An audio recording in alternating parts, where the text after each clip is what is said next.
হুট করে আমরা দেখতে পাচ্ছি মামলা করে একজন মেয়র হয়ে যাচ্ছেন। হুট করে আমরা দেখতে পেলাম ঢাকা মহানগরী উত্তরে একজনকে আপনারা প্রশাসক দিয়েছেন। কোনো আপত্তি নাই, ভালো কাজ করেছেন, ভালো লোক দিয়েছেন, কিন্তু কিসের ভিত্তিতে দিলেন? কি নীতিমালার উপরে ভিত্তি করে দিলেন? একটা রাষ্ট্র তো আমার ইচ্ছা অনিচ্ছার বিষয় হতে পারে না। কোনো কাজ করতে হবে, তাকে একটা বিধিমালা তৈরি করতে হবে, একটা রুলস অফ বিজনেস তৈরি করতে হবে, যে আমি কিসের ভিত্তিতে টোটাল স্থানীয় নির্বাচিত প্রতিনিধি সকল যারা ছিলেন আওয়ামী আমলে, এদের সবাইকে বাদ দিলাম, আবার কিসের ভিত্তিতে কাউকে কাউকে কোর্টের উপরে বন্দুক রেখে আবার পুনর্বহাল করছি। রাষ্ট্র কিন্তু মামু বাড়ির আম বানানি খাওয়ার মতো কোনো অবস্থা না। রাষ্ট্র হচ্ছে টাফ হওয়ার বিষয়, যেটাকে আপনি ন্যায্য মনে করবেন, সেটার জন্য কনসালটেশন করবেন, রাইট প্রসেস ফলো করবেন, and then you take that tough decision.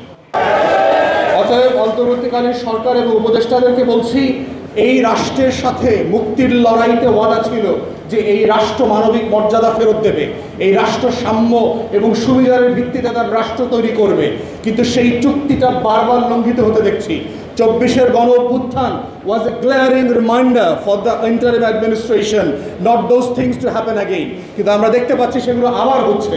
তো সেই জায়গাতে আজকের আমাদের দাবি খুবই পরিষ্কার। আগে যে দাবিগুলো করেছি সেই যৌক্তিক দাবির জায়গাতে ফিরে এসে এই কাউন্সিলরদেরকে যৌক্তিক বিধিমালার উপরে ভিত্তি করে যাচাই বাছাই করে প্রশাসক হিসাবে অনতিবিলম্বে নিয়োগ দিলে এই সংকটের সমাধান করতে হবে।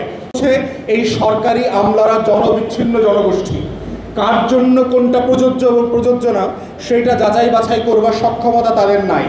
তৃতীয়ত যেটা দেখতে পাচ্ছি, পুরাতন আমলের কর্মচারীরা মিলে আওয়ামী দোসরদারিদেরকে সামনে রেখে ঠিকাদারি ব্যবসা, লুটপাটের ব্যবসা কিন্তু চলমান রেখেছে। যেহেতু নির্বাচিত কাউন্সিলররা নাই, তারা বলতে পারছে না, প্রতিবাদ করতে পারছে না এবং জানে না যে কে আসলে ভালো মানুষ আর কে খারাপ মানুষ।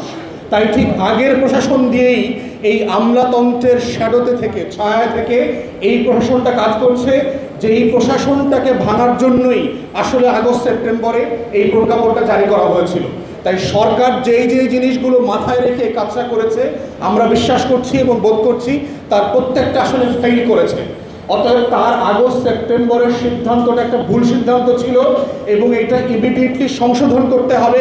এই ফ্যাসিবাদ বিরোধী কাউন্সিলররা যারা আছেন তাদেরকে পুনর্বহালের মধ্য দিয়ে এবং প্রশাসক হিসাবে নিয়োগ দেওয়ার মধ্য দিয়ে। Follow us on Facebook. Subscribe our YouTube channel. Get the latest update on www.daily-sun.com.